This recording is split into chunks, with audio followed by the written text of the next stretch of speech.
સુરતમાં અચાનક ભારે વરસાદ, શહેર અને ગ્રામ્ય વિસ્તારો પ્રભાવિત થયા છે. સુરત શહેરમાં લાંબા સમયથી પડી રહેલી ભીષણ ગરમી પછી શહેરમાં અચાનક આવેલા કમોસમી વરસાદે શહેરી જીવન અને ખેતી વિસ્તારો બંનેને અસર કરી છે. ગુજરાતના સુરતમાં કમોસમી વરસાદે પોતાનો કહેર મચાવ્યો છે. સુરત શહેરમાં બપોરે શરૂ થયેલા વરસાદે અનેક વિસ્તારોને જળમગ્ન કરી દીધા છે. હવામાન વિભાગ IMDની આગાહીના પગલે બપોરથી શરૂ થયેલા ધોધમાર વરસાદે સમગ્ર સુરત શહેરને ધમરોળ્યું છે.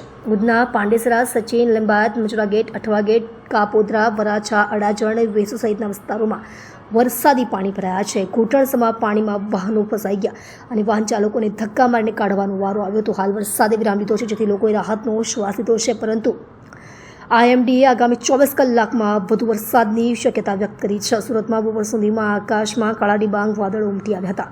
તે પછી ધોધમાર વરસાદ વરસ્યો હતો, જેનાથી શહેરના મુખ્ય વિસ્તારોમાં પાણી ભરાઈ ગયા હતા. IMDના અનુસાર આગામી 24 કલાકમાં દક્ષિણ ગુજરાતમાં હળવાથી મધ્યમ વરસાદ અને ગાજવીજની શક્યતા છે અને યલો એલર્ટ જારી કરાયું છે. શહેરના વિવિધ વિસ્તારોમાં ટ્રાફિક જામ થયું અને ચાલકોએ વાહનોને ધક્કા મારીને કાઢવા પડ્યા હતા. નીચાણવાળા વિસ્તારોમાં લોકોને ઘરોમાંથી બહાર નીકળવામાં મુશ્કેલી પડી અને મનપા અને ફાયર વિભાગે પાણી કાઢવાની કામગીરી કરી છે. હાલ વરસાદે વિરામ લીધો છે, જેથી લોકોને થોડી રાહત થઈ હતી.